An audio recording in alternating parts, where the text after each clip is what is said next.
ये जो सास और बहू के जो रिश्ते होते हैं, देवरानी और जेठानी के जो रिश्ते होते हैं, कुटुंब और परिवार के जो संबंध होते हैं, रिश्ते होते हैं, शिव महापुराण की कथा कहती है ये जो रिश्ते बनते हैं ये हमारे पूर्व के कर्म के अनुसार बनते हैं।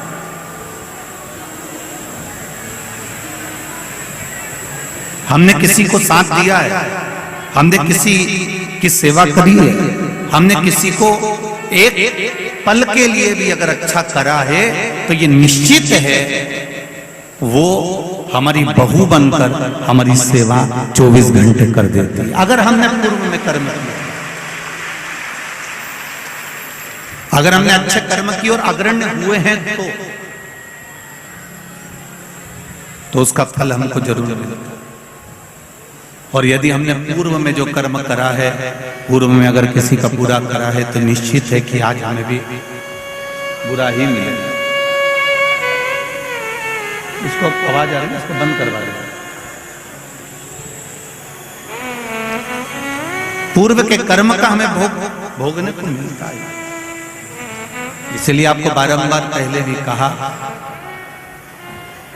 मत बुरे कर्म कर बंदे वरना पछताएगा, भगवान की आंखों से तू बच नहीं पाएगा, तू बच नहीं पाएगा। अरे ओ अज्ञानी मत करना दानी, तेरे कर्म का फल भी तू ही पाएगा, जैसा किया तूने तेरे आगे आएगा। मत बुरे कर्म कर बंदे, मत बुरे कर्म कर बंदे वरना पछताएगा, भगवान की आंखों से तू बच नहीं पाएगा, तू बच नहीं पाएगा। अरे ओ अज्ञानी मत करना, अरे ओ अज्ञानी मत करना। अपने मन को, अपने चित्त को, अपने स्वभाव को, अपने हृदय को, अपने को स्वयं ही संजोना पड़ेगा। कोई दूसरा सुधारने वाला नहीं मिलेगा, ना दूसरा कोई सुधार पाएगा। एक पीने वाला जो व्यक्ति होता है ना, जो नशे में धुत होता है, उसको कोई कितना भी समझा दे मत पियो, बेकार है, क्यों पीते हो, बर्बाद हो जाओगे। पीने वाले व्यक्ति गटर में पड़े होते हैं, नाली में पड़े होते हैं, बेकार है। अब कितना भी समझा लो उसके समझ में नहीं आएगा। समझ में कब आएगी? जब वो अपने हृदय से, अपने दिल से ये विचार कर ले कि जो मैं पी रहा हूं ये मेरे जीवन को और मेरे घर को और मेरे परिवार को बर्बाद कर रहा है, तो वो छोड़ दे, फिर छोड़ दे। पर यदि तुम खूब प्रेशर दे लो कि नहीं पीना है, तुझे बंद कर दूंगा और तुझे मुक्ति केंद्र में ले जाकर नशा मुक्ति केंद्र में रख दूंगा, तुझे यहाँ रख दूंगा, तुझे वहां रख दूंगा, पर जब तक वो भीतर से दृढ़ नहीं होगा, जब तक वो भीतर से दृढ़ता धारण नहीं करेगा, तब तक वो नहीं छोड़ सकता। काम, लोभ, आसक्ति, वासना, तृष्णा, ये सब तुम्हें भीतर से तोड़ना होगा।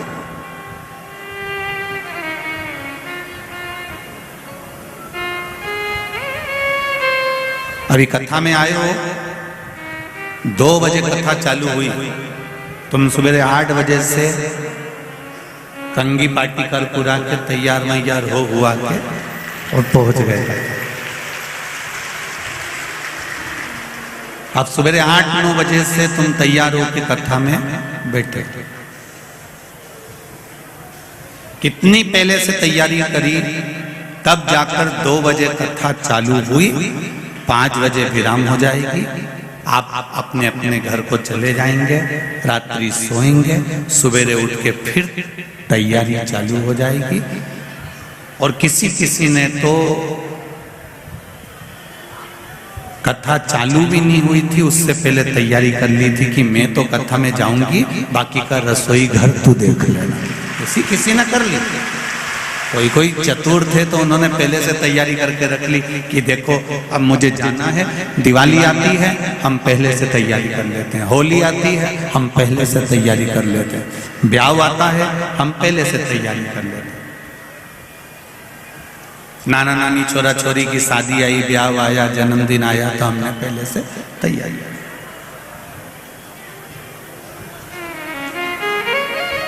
अब हमने पहले से तैयारी क्यों करी कि जब दरवाजे पर बारात आएगी, कोई काम आएगा तो एकदम टेंशन नहीं आए, कोई परेशानी नहीं आए, कोई कष्ट नहीं आए, हम एकदम तुरंत, कोई ने कहा हल्दी ला के दो हम हल्दी ला कर दे दें, कोई के मेहंदी ला के दो हम मेहंदी ला के दे दें, कोई के हमको ये चाहिए हम वो निकाल। ये तैयारी आपने करी। उसी तरह पशुपति व्रत कर शिव जी को एक लोटा जल चढ़ाकर, शंकर भगवान को एक बेलपत्री समर्पित कर ओम नमः शिवाय पंचाक्षर मंत्र बोलकर, षडाक्षर मंत्र ओम नमः शिवाय बोलकर, श्री शिवाय नमस्तुभ्यम बोलकर, महामृत्युंजय मंत्र का जाप कर गौरी शंकर बोलकर, भगवान शिव का जो तुम नाम जाप कर रहे हो, भगवान शंकर का जो तुम गुणगान कर रहे हो, शिव नाम में जो तुम डूबे हुए हो, शंकर की भक्ति में जो तुम डूबे हुए हो, एक लोटा जल तुम शिव जी को समर्पित कर रहे हो या किसी भी रूप में तुम शंकर भगवान की भक्ति कर रहे हो, तो ये विचार कर रखना, ये तुम्हारी उस समय की तैयारी है जिस समय पर तुम्हारे जीवन में कोई कष्ट आया तो तुम्हारा महादेव तुम्हारे सामने आकर खड़ा है।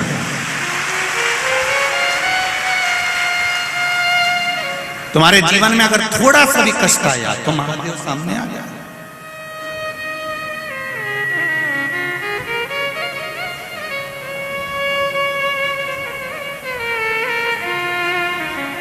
विपरीत परिस्थिति में शिव तुम्हारे साथ में है। एक पत्र आया है, देखिए।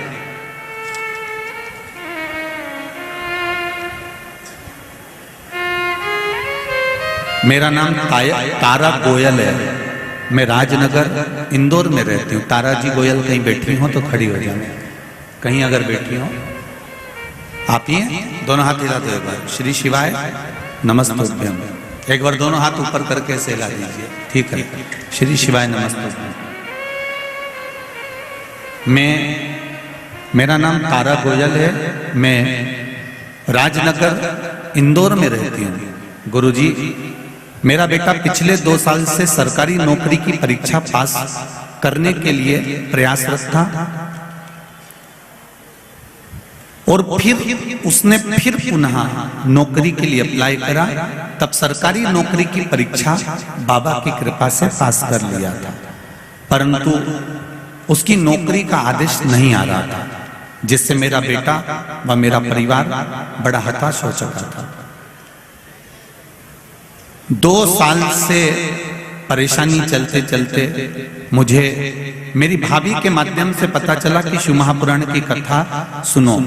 मैं पिछले 1 वर्ष से टीवी के माध्यम से नियमित कथा सुन रही हूँ। मैंने भी पशुपतिनाथ का व्रत किया। आपके द्वारा कथा में बताए गए पूजा एवं विधि का गुरुजी शिवजी की ऐसी कृपा हुई कि मेरे बेटे का सरकारी नौकरी का आदेश आ गया और मेरे बेटे की सरकारी नौकरी लग गई। बैठिए बहन जी। श्री शिवाय नमस्ते। तेरी कृपा बिना ना हिले एक भी, लेते हैं श्वास तेरी कृपा से तनु तनु। आपका चित्त, उन्होंने पशुपतिनाथ का व्रत किया, शिवजी का 1 लोटा जल चढ़ाया, भगवान शंकर को समर्पित करा। पर एक निवेदन आप सबसे, जल तो चढ़ाना पर छल से मत चढ़ाना।